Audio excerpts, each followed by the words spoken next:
Hello everyone. আজি আমি বনাবলৈ গৈ আছো কি মই কৈ আছো এটো হৈছে মিক্স ভেজ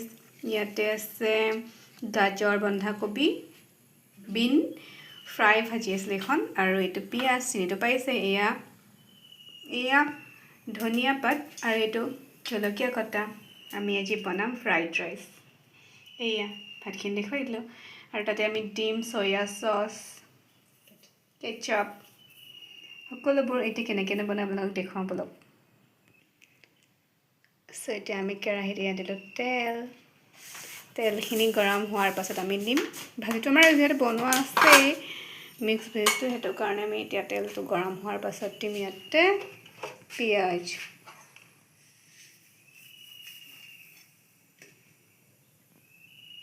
আমাৰ তেলখিনি গৰম হ'ল আমি এতিয়া তেলখিনি গৰম হোৱাৰ পাছত ইয়াতে দিলো পিয়াজ আৰু জলকীয়া আৰু এটা আমি এতিয়া অলপ ভিজিবলৈ দিম গ্ৰীণ অকলটো জানেই আৰু সো এতিয়া আমি ইয়াতে পিয়াজখিনি অকণমান ভিজি যোৱাৰ পাছত দিছো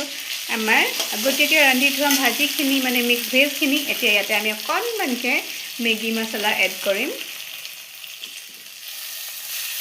এণ্ডৰে গোটেইখিনি মিক্স হ'বৰ কাৰণে আমি ধুনীয়াকৈ এনেকৈ হেতাৰে সৈতে লৰাই দিম এতিয়া আমি দিছো ইয়াতে আমাৰ ভাতখিনি মানে ৰাইচ সো এনেধৰণে আমি লৰাই তেতিয়া গোটেইখিনি সম্পূৰ্ণকৈ মিক্স হ'বলৈ দিম আপোনালোকে বাৰু ফ্ৰাইড ৰাইচ খাই ভাল পায়নে যদি ভাল পায় কমেণ্ট কৰি জনাব আৰু আপোনালোকেনো কেনেকুৱা ধৰণে ৰান্ধি খাই সেয়াও জনাবলৈ নাপাহৰিব দেই আমাৰটো এটা চিম্পল হয় একদম চিম্পল ৱেট আৰু জোখমতে নিমখ দিব এতিয়া আমি এটা দিম নিমখ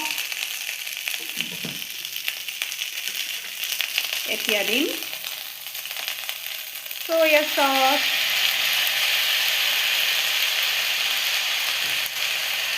আৰু এতিয়া চিনি পাইছে নাই বাৰু কি হয় কমেণ্ট কৰি জনাবচোন ketchup tomato sauce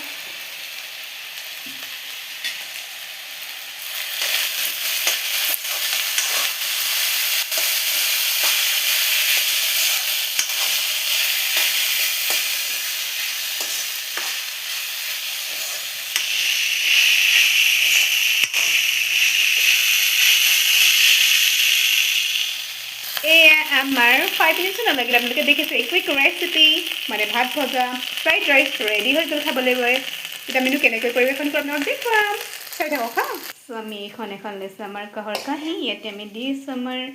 fried rice